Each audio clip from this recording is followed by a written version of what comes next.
What's up, guys? Today I'm going to show you how to remove the center stack here in your 2019 and up 5th gen Ram. For whatever reason, if you need to get back there to wire in some auxiliary switches, replace your radio, fix your radio, add on to your radio, whatever it may be.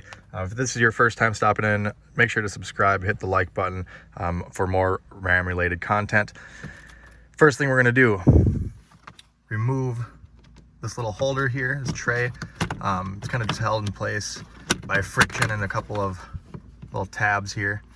Set that off to the side, and then you'll see two Phillips head screws. We're going to remove those now.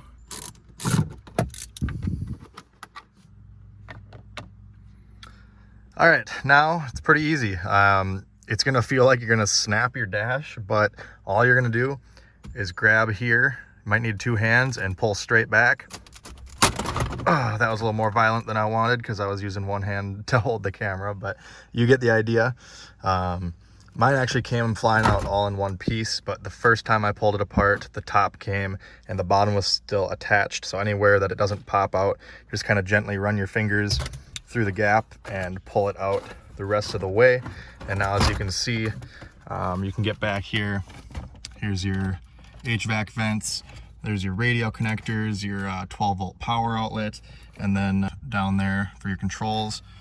And that's that. And if you're curious, that's what the inside of your dash looks like, some sort of computer there. And yeah, and then assembly, pretty easy. Just kind of line everything up. These little snap clips. Get it close, kind of shove. You'll hear it click in as you go.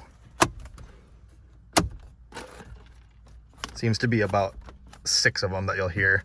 And then reinstall our two Phillips head screws, and then you can just set your mat back down in place, push it down to get it in nice and flush, and that's it. If this video helped you out, make sure you hit that like button, subscribe for more videos like this. Check me out on Facebook at Tony the Truck Guy.